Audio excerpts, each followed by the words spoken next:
Welcome to What I Wish I Knew, Negotiating Early Job Offers. This is going to be a panel discussion where we have questions for our panel of new engineers that recently went through the job negotiating process. And they're here to help answer your questions, concerns that you might have while looking for a new job.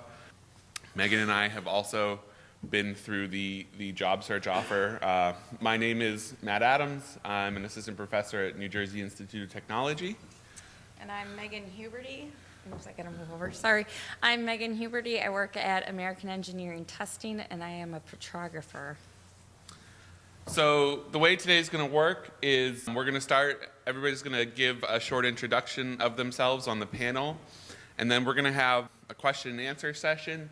Megan and I have a bunch of questions to ask them, but that's just to fill space. Really, if you have questions, please raise your hand, interrupt us. The audience is more important here. And then after a little while, we have a little exercise in negotiating for everybody to go through. So that'll be later on. So why don't we start and let the panel introduce themselves? My name is Patrick Barnhouse. I'm a concrete engineer at American Engineering Testing in St. Paul, Minnesota.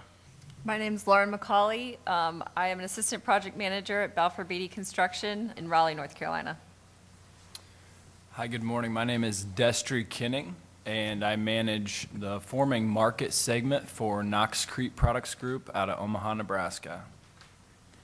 Good morning, everyone. Thank you for being here this early in the morning. My name is Samaya Nasiri, and I'm an assistant professor over at Washington State University.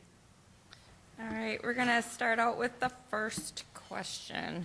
How formal or informal were your interview experiences, and did it differ based on the position you were applying for? I can go for that one. So I have interviewed for both really formal and really informal job positions, and surprising enough, the most formal one was actually a very small university that I was interviewing at, and the interview itself ended up being 2 days long, and they had this procedure where the candidate had to meet with every single faculty member in the department. So imagine that, every single faculty over the span of 2 days. And then when it came out to the job talk, all the faculty had to be present in the room. And because they couldn't make that happen, they videotaped my talk, and then all the faculty had to make sure they had watched the video before they were able to vote. So that was the most formal one that I've gone through. I could tell basically based upon the program, the agenda they provided beforehand, that this was going to be a very formal one, versus I've gone through other interviews where the list of the program that I was going to go through for the interview, it was really short, a couple meetings here and there, so you kind of maybe can get a sense of whether it's going to be a really formal one or informal.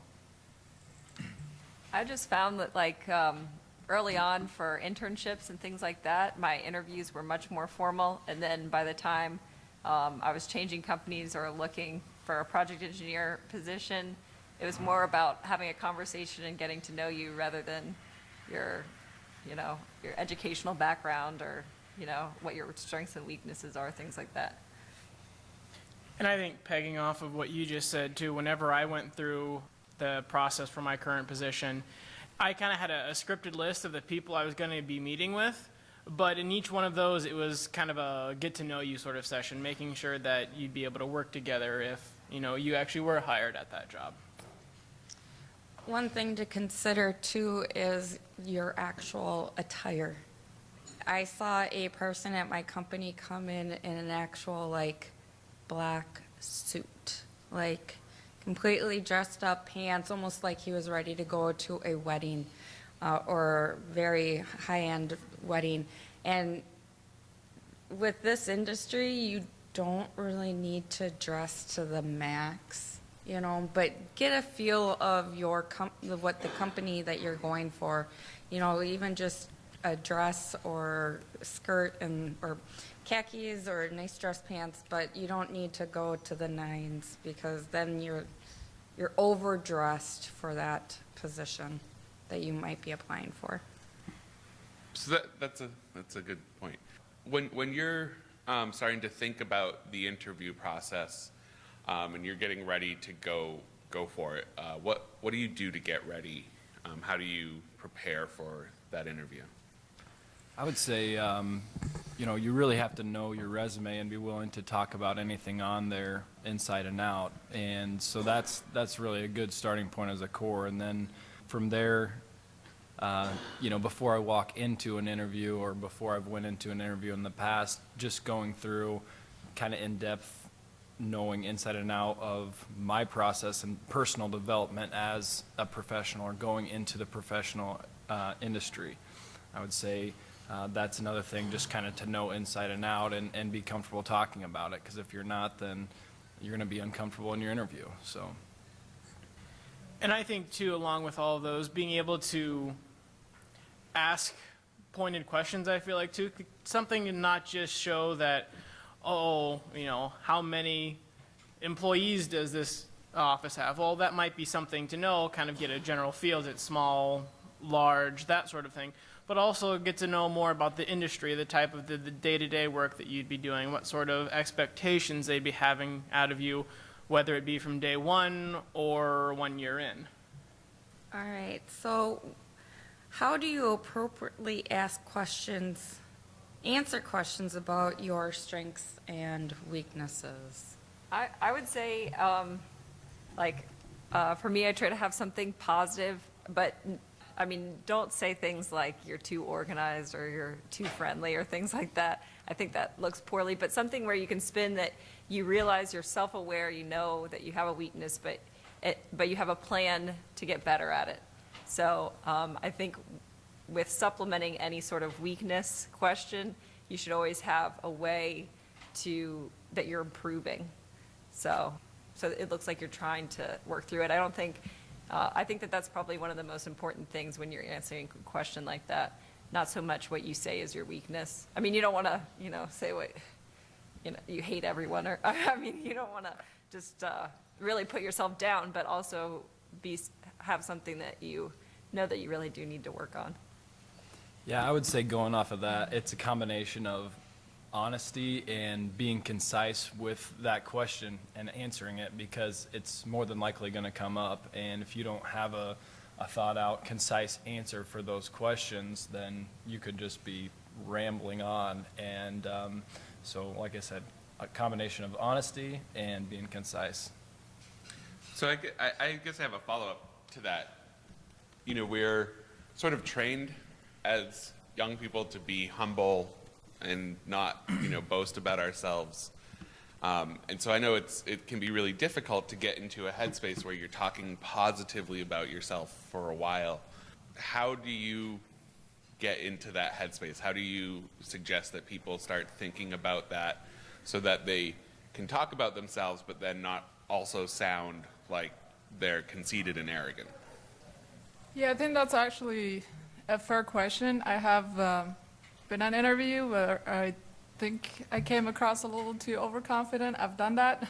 So it is important to always remember to be confident to your max capacity and show off and show your strengths, but always keep it at a point that you're willing to learn, you're aware of your weaknesses, even though you are the best candidate to land this position and you're so ready for this, but you always are there to learn as well. And so just make it be a balance and do not come across too braggy, showing off, overconfident, but at the same time confident enough.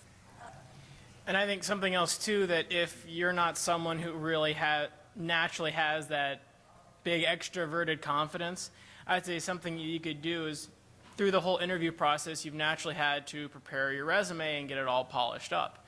If you take a look at it yourself and see, wow, look down the list of accomplishments that you've listed and you've told everyone about, and you can see, hey, I've done this great thing here at this previous job. Oh, I won this award when I was in school. Or, just you can look and see the different things that you actually have and kind of remind yourself of the good things that you've been able to do and you're showing off to others. And you can also kind of look for themes and say, oh, when I look and see how I started this project over here, or I got involved in this other project at my former company, well, hey, I'm kind of a self-starter, and you can kind of learn a little bit about yourself even through that process. Does anybody have any questions right now? Do you have any negotiating strategies for salaries? Well, what I've done is I went through and I looked up to see what median salaries were, not only for nationwide, but also for the region where the job is that you're applying. For example, Los Angeles versus St. Paul, Minnesota could be a big difference. And having a good, firm foundation on knowing what general expectations would be, and then whenever the first offer comes in, if it's something below that, then you would have, a tool in your tool belt to say, well, the median is this, and you can kind of work your way up to that a little bit. Or if your goal is to hit the median, you could ask if they come in, say, a little bit below that, you could ask for something maybe a little bit above that and try to work down into the middle and actually hit that target of what you were actually hoping for. I would add to that you actually, so let's say you got the job offer, now you've got to do one of the biggest homeworks.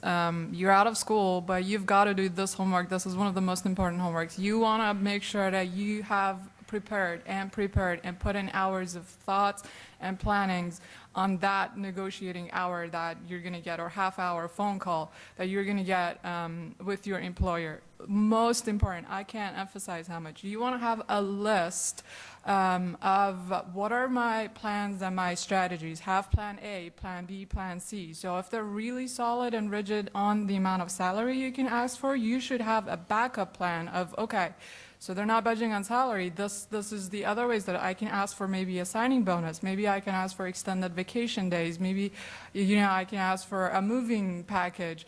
So you should have several different ways that you can go back and get the best deal, the best package for you to be successful in your career. And I cannot emphasize how important that is for your future, because you get this opportunity only once.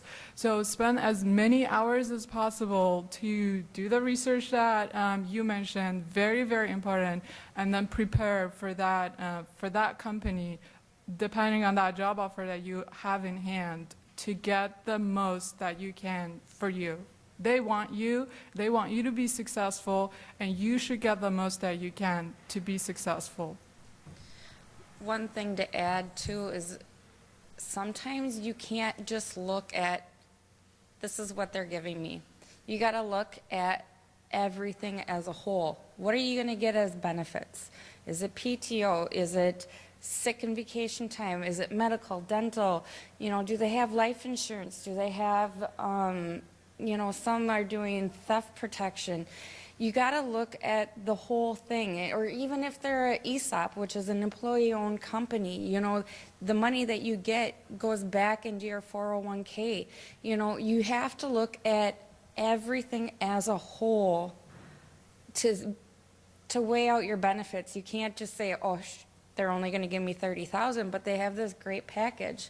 So you have to think of the future too as that.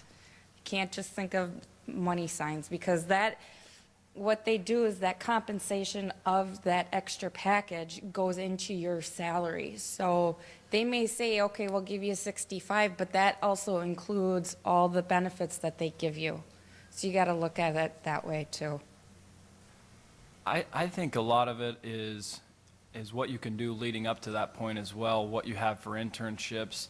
I mean, where you are if you currently have a job or internship, and you're negotiating from that point to the next level, right? I mean, you're kind of taking the next step, and if you don't have anything, you don't have the internships or experience to negotiate with, then that's going to set you back and make it more difficult to demand what you want. So I agree with Patrick as far as really knowing what the median salary is. But then the other thing I would add also, I mean, when you go into the interview process, or you're looking at a handful of companies, maybe it's 2 or 3, and that's one thing that I would recommend doing, is looking at a couple different options, because you could get 2 or 3 offers all at once, And then you really, are in the driver's seat at that point, and the ball is in your court as far as what you want and where you can negotiate from there. Because if you already have an offer, obviously, and you want to work for a different company a little bit more, you can use that offer to negotiate with.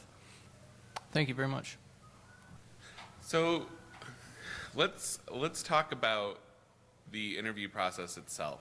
What were some of the most difficult questions you were asked, or difficult situations you were put in during an interview, and how did you handle those? I'll take that one. I had one of my internships that I did in college. It was a very formal interview process, and in that interview process, I kind of knew that there was going to be a question that was going to be a little bit awkward. And they basically asked me of a specific time when I chose to do something that was against the grain or not in line with like a company's policy or something like that, and why I did it. And that was an extremely tough question to answer because you could really dig yourself in a hole very quickly. And so I thought about the question, and the interviewer asked me, she's like, if you need some time to think about that, go ahead. And so I sat there for 30 seconds, and then it was a minute. And I didn't have a good answer. And she said, if you need some more time, take some more time. So I sat there for basically a couple more minutes. And still, I didn't have a good answer for it. And so I just was honest and said, I don't feel like there really is a good answer to this question, and I didn't answer it. And I ended up getting the internship, but I knew that there wasn't necessarily, I didn't have a very specific or good answer to that question, so I just didn't answer it, I guess. But Yeah, I think a question that I had once was about them a story about an instance where you solved a problem between two coworkers. And I think it's just important to have, it sounds very similar to that question, sort of where you have different anecdotes. I think that's another key factor of preparing for an interview, is just coming up with those stories that maybe you can, that you learned from, or that you can pull out to show when you overcame adversity and was able to really get something positive out of it. So just coming up with those stories that you've been through, because it's very difficult to come up with those scenarios or those instances on the spot. So that would be a recommendation for me. So I just have one to add there. During one of my interviews, I was giving my presentation on my research, which is a common thing for people that are looking for academic positions have to do. And one of the faculty members in the department started heckling me in the middle of my presentation and telling me that I didn't know anything about cement chemistry because I wasn't putting cement chemistry equations up on the board, which of course I didn't do because nobody in that department was a cement chemist. So I just calmly said, "Thank you for your input," and I walked over to the other side of the board, took out a marker, and wrote all the cement chemistry equations that were required for that on the board. He did not say another word the rest of the interview process, and that was it. So, that may happen to you. You may get somebody who is not the nicest person in an interview or not the most congenial, and just take it in stride. Try not to let it rattle you. You may choose not to work at that place if they give you a job offer because of that, but don't freak out in the middle of it. Just take a moment, take a deep breath, think about how you can show that you know what you're talking about, and then move on. I think that's a really good point, that maybe step back and think about if this person or this team is really haggling me about this point. Think about it. This should be a place that you want to work at too. Is this really the place that is suitable for you? If in the interview they're making you so uncomfortable, is this really the colleague that you will be comfortable working with? And I've been in an interview that I was asked questions about my country of origin and tied those to how would make it happen to be successful in my position because of that. And those may be very uncomfortable. And now looking back, I'm like, that was not a place that I could have successfully built up a career and work. So I think that's important to remember. Or what works for you too? If you were in the minority for the position in which you were interviewing, did you feel worried or uncomfortable? How did you handle interviews where you feel biased or not respected? Well, I had an interview, this was pretty early on. I think I was a sophomore maybe in college. And I was interviewing for an internship with a structural company where someone said that I probably wasn't going to be able to work there because there were instances where I would have to go outside, and he didn't think that I would want to get dirty. So I just kind of sat there and took it. I obviously wish that I was anywhere but there at that moment, but you know, you kind of have to stick up for yourself. I mean, I said I have no issues with that. I love being outside. I'm not afraid to get dirty. But obviously you don't want to get defensive and start arguing with them, but you can just be polite, obviously stick up for yourself, but then just move forward. And like they were just saying, I mean, I don't know if that's necessarily somebody that you want to work for if they're in an interview being so forthright with their doubts about your abilities to perform the work. But I mean, now I'm in construction, so I get dirty every day. So yeah, it's just, you can always get through it. There's always going to be, well, hopefully not for you, but there could always be a situation where you might not feel as comfortable as you should around those people. But just know that not everyone feels that way, and you can definitely get through it. Or if they don't mention that, you know, oh, we require you to lift 50 pounds or 80 pounds. It's just like, okay, well, I guess that job's not for me, because if you look at myself, or if they're saying that, you got to ask them, well, are you going to allow me to use that, you have somebody help me, or is there going to be something to help me lift it up? You know, because you can't not hire someone because that they're more of a woman or whatever. So it's just different stipulations that you got to watch out for. And I actually, they actually gave me the internship, and after working there, I realized that that was just his persona, and I didn't really want to continue working there. So I think it's a good indicator of who those people really are in the way that they treat you in an interview. But it was just, I mean, you can always make it into a positive experience because you know that you can get through it. Yep, teach them a lesson. Yeah. Any questions from you while we? So along those lines, since you all are young professionals, I was wondering if you ever experienced any sort of discrimination because you are young and you might be working in an organization where most of the employees are much older, and has that ever been an issue that you encountered? Well, I'll add something to that. So my current position is more technical sales related, and it wasn't necessarily easy to get into that position coming straight out of college, I wouldn't say.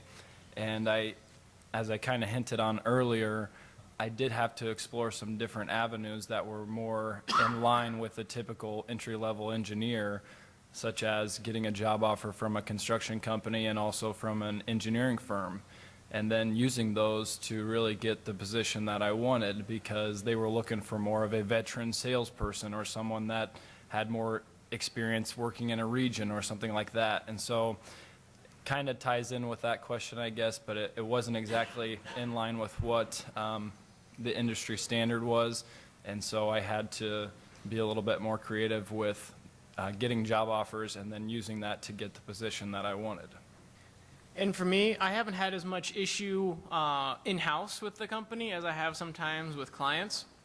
Whenever I will go out onto a project, sometimes, you know, they say, oh, here's, you know, they nearly have a structural engineer coming. Okay. And so whenever someone who's possibly much younger than what they were expecting shows up, there's a little bit of doubt in their eyes. Like, is this person going to know what they're talking about? And so in those situations, I still just kind of continue on and do my job, and kind of, as we talked before, you know, just be able to kind of prove to them that I still am actually able to be competent. I had a situation where the client just was not happy enough, and so ended up needing to talk to my supervisor as well too, but the supervisor was able to just back up and repeat everything that I had told the client already as well too. And so I think that really legitimize myself in their eyes as well too. So I mean, sometimes there are just those situations that come up whenever you're, breaking out your career, but it's really beneficial to be able to have someone in your court. But even if not, being able to know your job well and being able to defend your own work and be confident in your steps along the way, that'll prove it to yourself and also be able to prove it to others. One thing about being young too is you can show some of the older generations how to do things. Like if you're getting a new program, you may be the one up, and then you can show them, and then you can look a little better in their eyes too. So, I mean, there's a benefit of being younger in a company because you do know how to do things that they may not know how to do. I think this actually sort of leads into the next question a bit, where millennials, we'll use the word, have been shown to have different interests in terms of benefit packages and what they're looking for when they're negotiating. It's not always just straight salary. A lot of people want vacation time or whatnot. So can you talk about maybe what you were looking for when you were negotiating for your job and how you maybe went about getting that? For me, the biggest thing was salary, because I just knew that base salary and whatever you negotiate and you get it set in cement is what you're going to be building off of. So I would still highly encourage to make sure that first off, make sure that base salary is what you could have got for yourself. But then the job that I have currently happened to be that they were not flexible in negotiating the base salary, because they just had recently hired someone very similar to me, and so they just basically offered me the same salary they offered that person, and they were not going to change that. So what I did is that in academia there are several other things that you can ask for. For example, you're paid a 9-month salary, so you can ask for maybe the first 2 or 3 years you can be paid a full year 12-month salary. So that's one of the things sometimes the deans can do. But then you can also ask for grad student salaries for maybe the first couple of years, RAs and research assistantship and teaching assistantship. You can ask for a bigger startup package, or more laboratory space or laboratory equipment or travel money. So there are different things that you can ask for. And I did read a few books that were really, really helpful, and the one that I was able to find just right now is a book that is called Women Don't Ask. And it's a really good book, which is not only for women. It has really, really good recommendations in terms of how to negotiate for better salary and a whole package. So I highly recommend that book and the books that are recommended in the book. So Women Don't Ask. Do your homework. I think when I first started out, I was a little bit nervous to ask for anything. I felt like I didn't really have any place to stand in terms of how to negotiate, and I felt like it was a decent offer. I had also had an internship with this company too, so I felt like they knew me. But I definitely wish that I had asked about different things like ACI and just different organizations being involved and how they would look at that, and kind of being involved in your community too, which I did for the second position that I got full-time.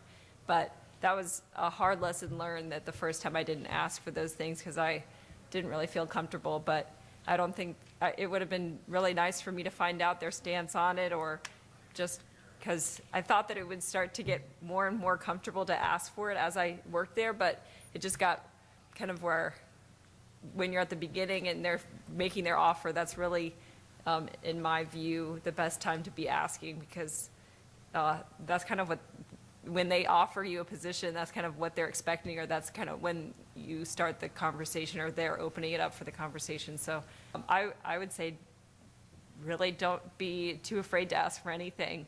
I don't think that they'll ever look down on you for asking anything, that you feel is important.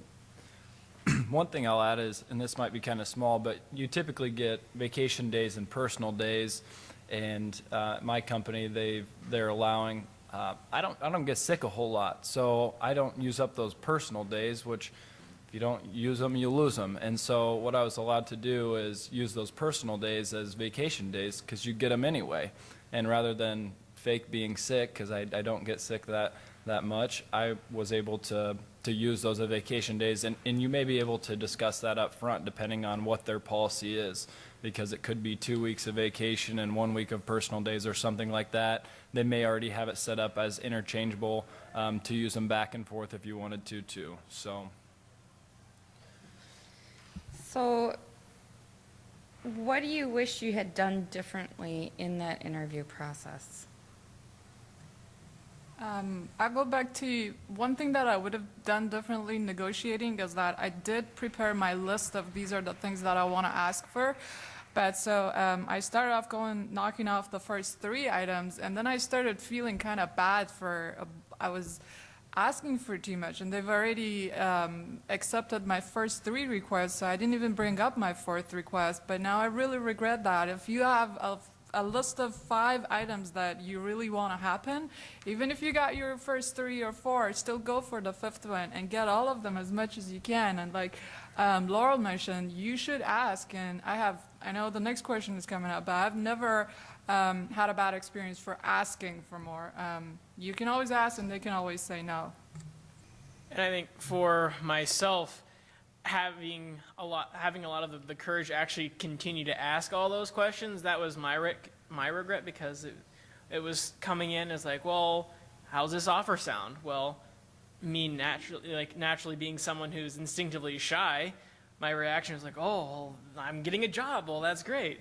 But actually realizing, have that self-confidence in yourself, and like being able to ask for the negotiating points, and feeling forward enough to continue to ask for a couple of the other points, and not just asking for the one point and being like, okay, thanks very much, now I'm going to hang up the phone because I'm nervous. You don't need to have that reaction. Being able to, it's good that you guys are here to be able to have that and develop that confidence in yourself for those situations. What are your thoughts on loyalty and company loyalty, and if you're unhappy, how long you need to stay at a company before it doesn't look bad that you've transferred, or along those lines?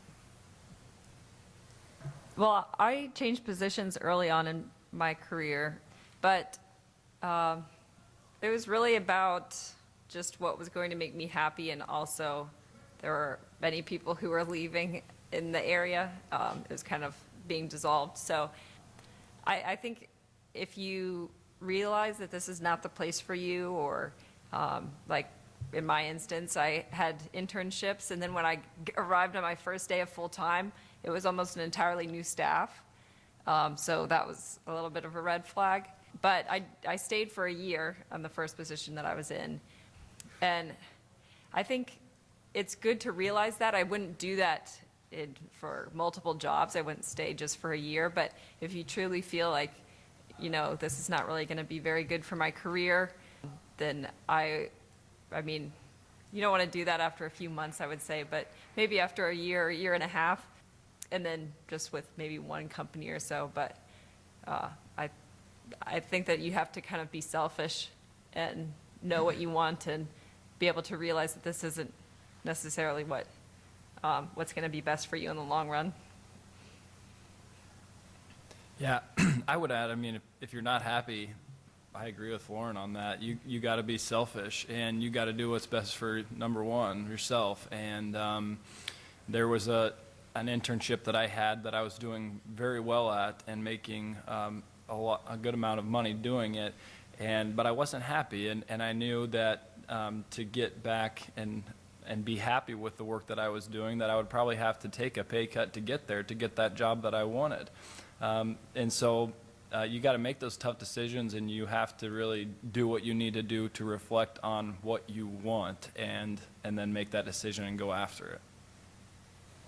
And I think, too, before you get to the point where you're deciding whether or not you want to be staying at the company, whenever you're very back at the beginning during the interview process, if you get back to really kind of walking around the company and getting a feel for how the people are acting, and like, is it a very hushed environment and you're more of a loud, boisterous person, it may not be as good of a fit. And being able to ask questions about company culture during the interview process as well too. Is it more relaxed? Is it more formal? Those can be little clues that'll help you realize, well, is this going to be a company where I'm going to feel that I fit in and that I actually will be able to be loyal to for, several months and years down the road. So if you decide to move from that one company to a next, how did you handle questions on why you left the previous company? I mean, I think if you're wanting to leave a company, there's probably quite a few reasons. You don't want to just leave, if there's one little annoyance, because there's always going to be little things that I think you wish you could change, but, I mean, the benefits far outweigh the negatives. But I would say is kind of choose something that is objective, not something that's necessarily negative about the last company, because I think that question is really targeted to see if you'll speak poorly on an organization that you've worked with or that you're currently working for. But in my case, I really did feel that they were leaving the area, and not that that was necessarily the biggest thorn for me, but that was something that's objective. This company's staying in the area, the one that I was interviewing with.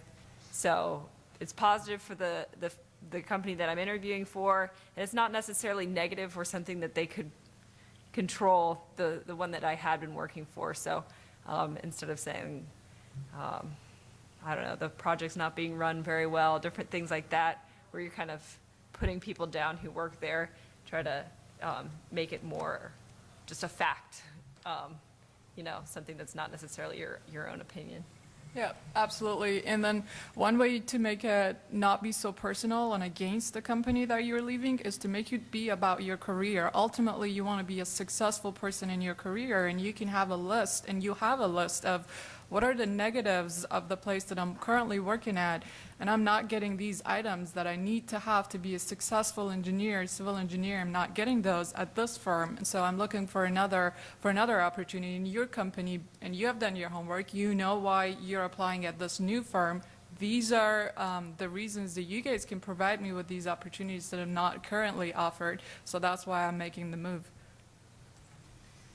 And I think too, in that situation, when you're asked that question, it can feel very personal and very pointed. You have the interviewer sitting directly across the table from you as he or she's asking you that question. But I think something also to keep in mind is that people change jobs all the time.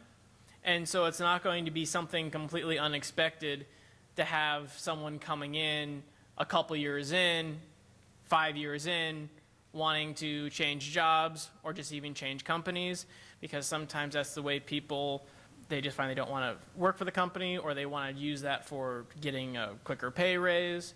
I mean, not necessarily things you may just want to tell the interviewer, oh, I just want to get more money, but those are, so it's not completely out of the blue that someone be just changing jobs.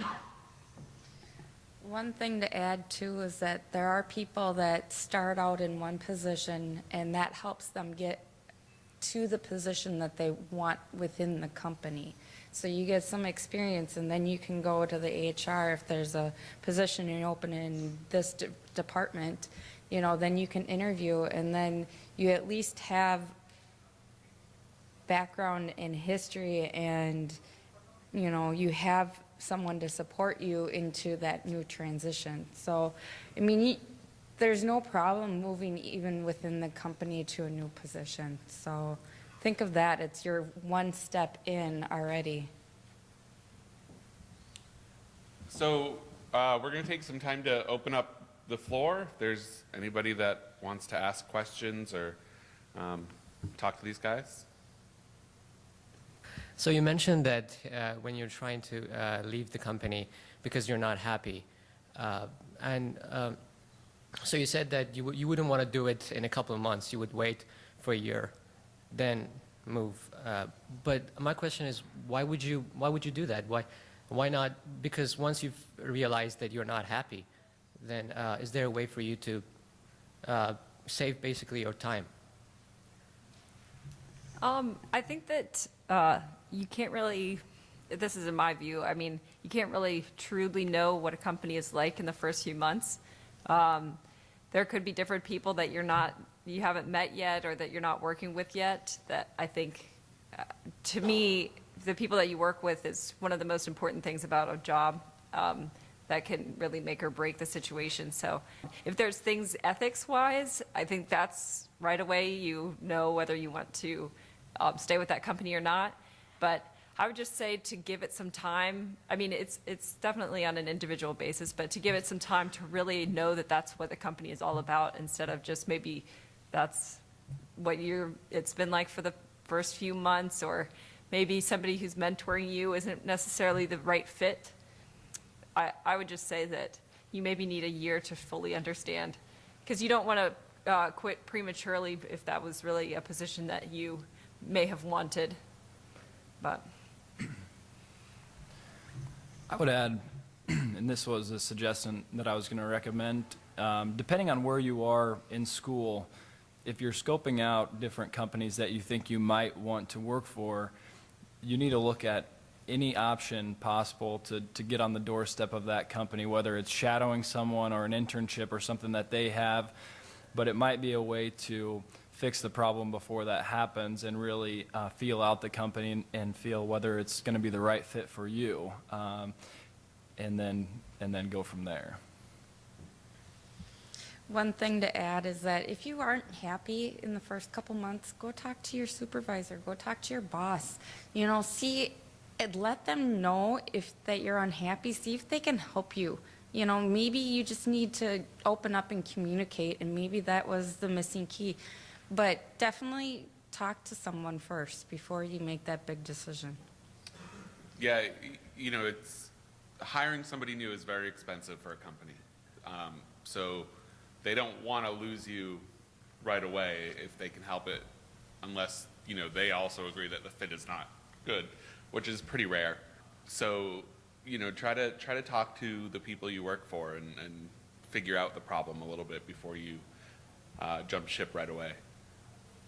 And I think continuing off of that point too, with how hiring a person is very expensive for a company, if your resume then starts to look like, I worked 3 months here, and then 6 months here, and 2 months here, the potential employers are then going to start to see, well, this person is only going to work here a few months. I'm going to invest like my first month training this person, and then 2 months later they're going to leave, and then I'm going to have to invest a bunch more money training in another person, and that could start to work against you. I walked in a little late, so I apologize if you already answered this. But one big question that a lot of employers ask is, how much are you looking to make salary-wise? Now, if it's your first ever time, you don't really know how to respond to that. So what would you guys say is a good way to respond to a question like that? I actually found this out after the second company that I started working for. They had a little line on the application. I interviewed, and then they made me fill out the application, and it said, what would you prefer for your salary? And I wrote in something, and after I did that, somebody said, oh, well, I've always been told that you should never write anything in, or you should never really answer that question. I don't know what the experience is with you all, but you kind of want to get a feel for what their initial offer is before they, I wouldn't necessarily give them a value before they give you one. Because, I mean, if it's much lower, then you know, well, actually, I was really hoping for this. But if it's much higher, you could have really sold yourself short. So I didn't know that in the first 2 times that I got a full-time job. So that's something that I would recommend. Is I don't think that you necessarily need to give them a value. You can just say, I'd really like to explore your offer, and anything we can negotiate further from there. Yeah, and we did partially answer that one, but you really have to know what the median entry-level salary is, or depending on where you are in your career, what is fair in the region that you're going to get this job. And then from there, you know, you're more than likely they're going to be trying to move that pay number down, and to retain it up where you want it to be, you're really going to have to play on the strengths and explain why you deserve that rightful salary to begin with.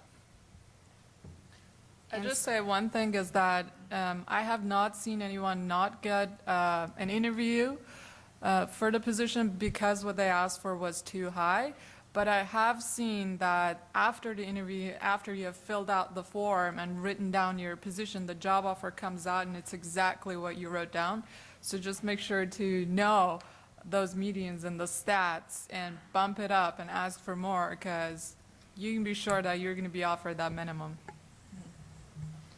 One thing to remember too is you got to take the whole benefit package in with your salary. I mean, there may be a company offering you 120, that's way up there.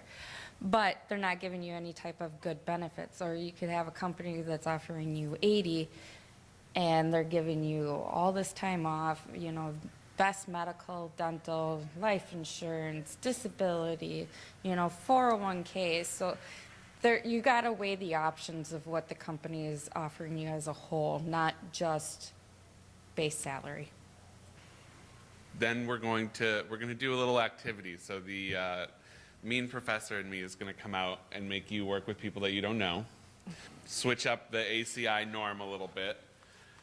So we have an activity here to kind of get you into the mindset and do a little interview practice. So we're going to split the room. The left half will be managers, and the right half will be people looking to get jobs. And we want you to meet up with somebody on the other side and read through this activity. As a job candidate, you want to try to get a particular salary, a particular amount of paid vacation, and also you want some money for memberships in a group like ACI or professional development. And we want you to take this seriously because it's going to help you get into the mindset of what somebody on either end of that is going to do. Our panel's going to go out and join you and be part of the team. So if you guys want to hand those out. And so, you know, take a good half hour to go through this.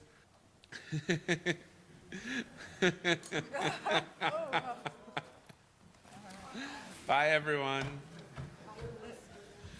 And then we're going to come back and we're going to kind of ask you for your impressions on this and your reflections on how it went. This is a big experiment for us as well. So, all right, so pair up with somebody that you're not already friends with.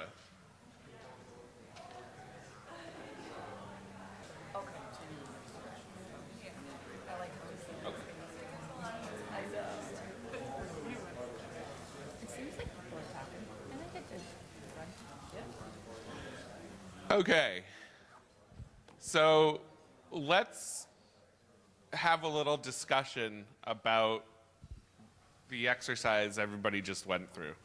So the point of that was to kind of role play as a manager and somebody interviewing for a job, and think about the mindset that you were going to be in that role and how you might go about negotiating what each party wanted. So, you know, the HR manager is going to want to get the employee for as little cost as possible, but still making sure that they're getting somebody that's happy and wants to come there. And then the interviewer wants to be able to get, you know, the right amount of money, the right amount of vacation time, and professional development. So let's talk to our interviewers first. Does anybody want to talk about their experience just in general?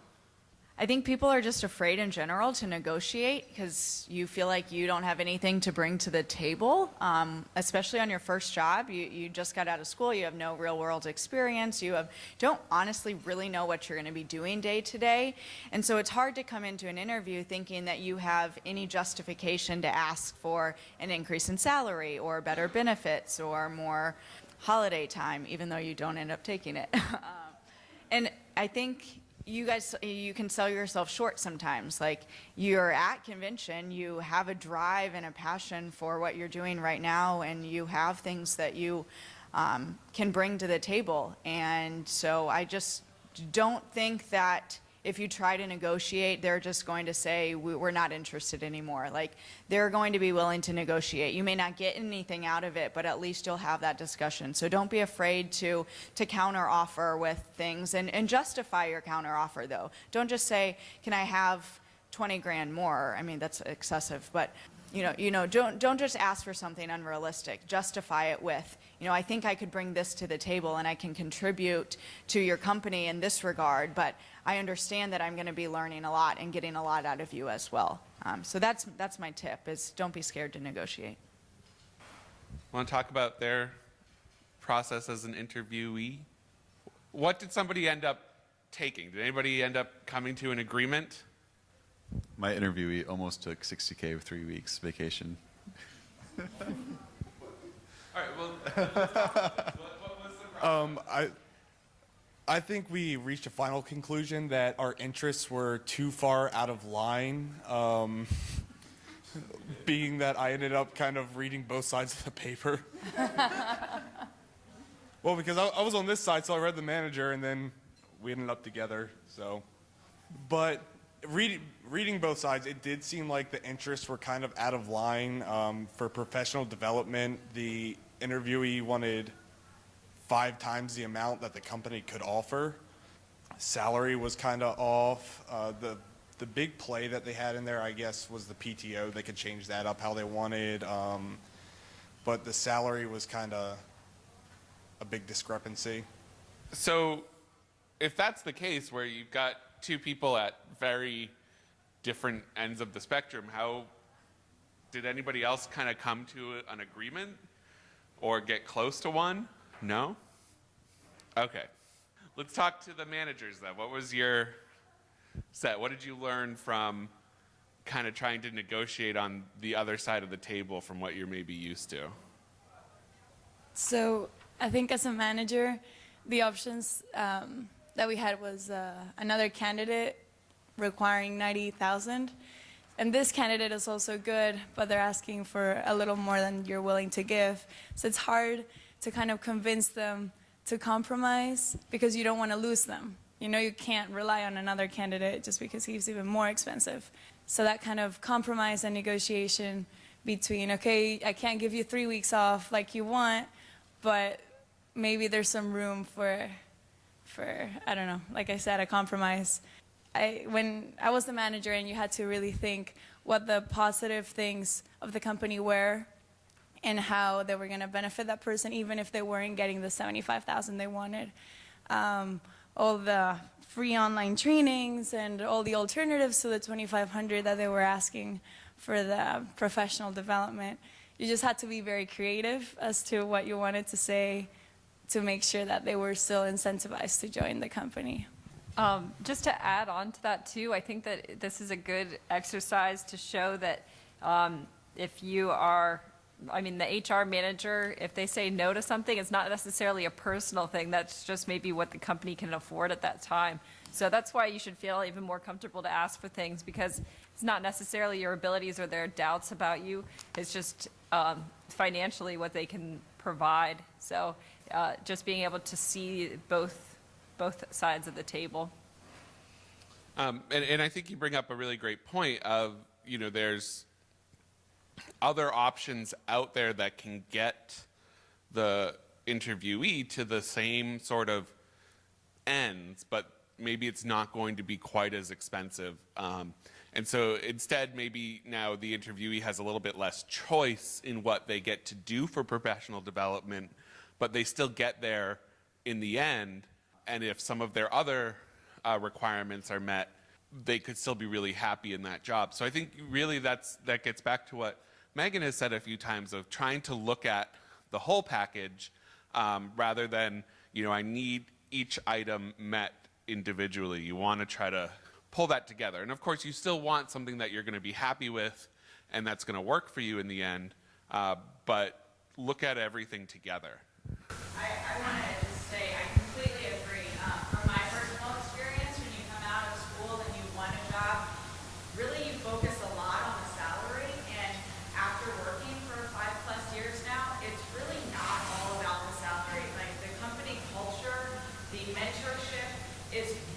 more important. And so I just urge you to not get bogged down in the numbers and look at the package like Matt said.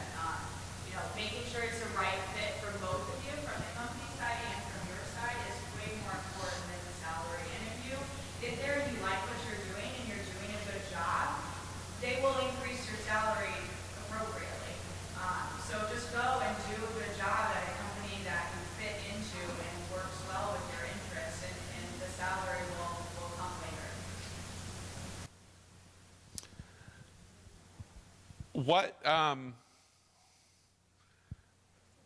What takeaways from this do you think one of you might have when you go to an interview? Have you learned anything new, and what is that? Are you going to do something different now when you go for an interview? I see some people nodding their heads. Do you want to tell me about it? I guess what I learned was, more preparation. I certainly knew that, technically I had to be proficient.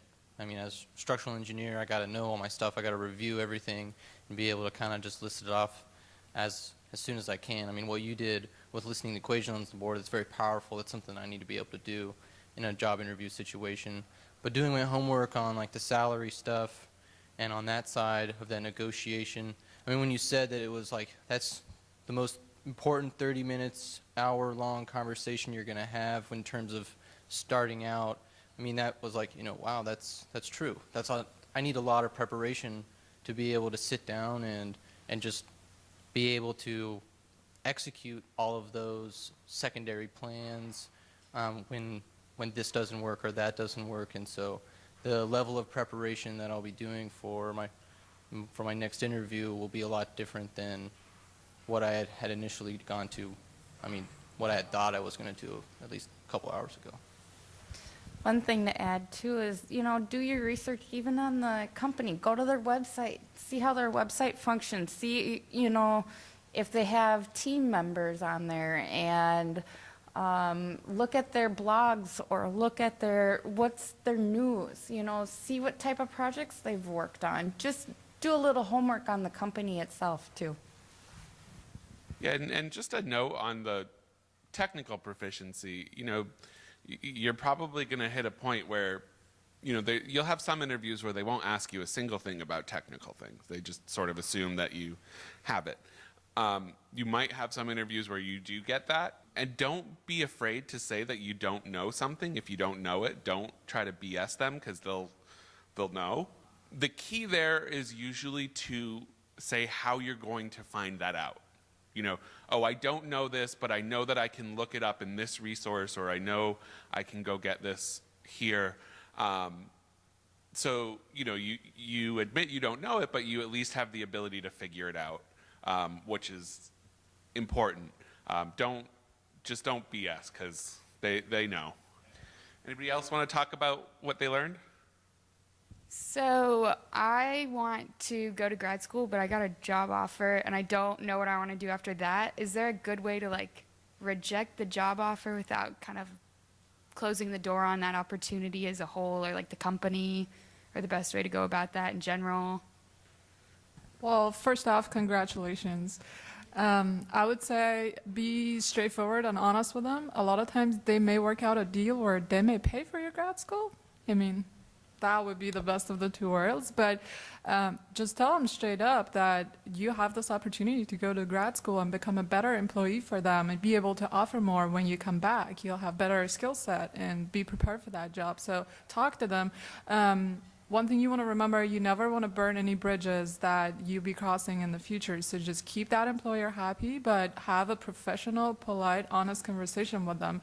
And both of you will be happy. Hopefully make the best decision that's good for you. I think there's also an opportunity for internships as well. You could talk to them about potentially, if you feel that you'll have time during the year, that you can maybe work a few hours a week just to get to know everybody, or during the summers. And then typically internships are just a way to get you familiarized with the company so that they can hire you more prepared when you're finished. And if you do go down that route and say, hey, I want, if they work with you and they want to help pay for school, just realize too that they will there's companies that pay for your school, but then you have to stay there for so long after you complete to be reimbursed. And if you leave within that time frame, they will make you pay them back. Yeah, but I would agree. Just be honest with them, especially with something like grad school. You're not spurning them for another company. It's sort of apples and oranges that you're looking at there. Most people are not going to begrudge you more education. So, anybody else want to talk about thoughts, questions, feelings? We're in open space. No? Okay. So I think we're going to kind of end up with some final thoughts from our panel. I would just say, I mean, this is an opportunity. It's so exciting. I mean, looking back, it's really exciting because you can really do whatever you want to do with your life. I mean, not that you can afterwards, but you know, you can really, I would just say be picky. I mean, sometimes it feels like maybe you won't get a job opportunity, but if you just be persistent and when you go in there, just try to have a nice conversation with somebody, try to see if you really feel like you would be friends with them, or, you know, just try to see if you meld. So you really hold the cards because they want you, they're looking for somebody to fill a position. So just really try to have fun with it, I would say. I was just thinking of the last question with the job offer and while you're still, maybe you're in school or you want to continue school. I think that's extremely common. Even if you're in school, you're trying to get an internship or something to make some money and support what you want to do on the side or pay for your education or your expenses or whatever it is. And so I am very, I guess, pro exploring. And when I went through college, the people that had the most challenge getting a job were the ones that were not outgoing and going out and asking the questions. They were sitting back and waiting. And that's really a really bad strategy because you don't make any connections, you don't figure out what you might want to do until you get out there and are asking those questions and are knocking on the doors and looking for those opportunities. So be outgoing, and if you're not comfortable doing that, then you have to force yourself and do it anyway because it's going to come around sooner or later, and if you're not ready for it, then you're not going to be in the position you want to be in. Yeah, and I just want to build off of that really quickly, is that if you submit an application or something, or if you go talk to somebody at a career fair, always follow up with them and try. I know that sometimes with the millennial generation, it's difficult to pick up the phone and call, but it just means so much to be able to say, hey, I just wanted to see if you had any more questions for me after that interview, and I wanted to check on the status on if you guys have made a decision. Because I know a lot of my friends they'd go on an interview and they never hear back and they were too afraid to ask about it or follow up. But that's really, I mean, you just have to be persistent, and it might not feel natural, but that's really something that they want to look for, because that's something great that, I mean, if you have somebody who works for you that's going to get the answer, they're not going to stop, then that's huge. So even if it feels uncomfortable, it's certainly the right thing to do. I just want to emphasize again how to prepare for your interview and how important that is. If you have got a date and time scheduled to go and do an interview, you have got to treat this as one of your term projects. Treat it as one of your biggest homeworks when you were doing your undergrad or if you're in grad school, and just prepare for it and get excited for it. Be excited for it. This is it. This is it. You are there to get it, and you're the best person for this job. Have that mentality and be prepared and go get it and go get the best job for you that works for you, the best for you. And don't forget to send thank you notes after your interviews. Those are, you know, they may not cover up a bad interview. They may not swing the favor all the time, but if you show that you've got good manners and you're going to be someone nice to work with, then, you know, that'll keep people in your mind. And also, you know, if you wait a couple of days, they've maybe had a couple other interviews, puts you back in their head. And I think that's it. Thanks for coming.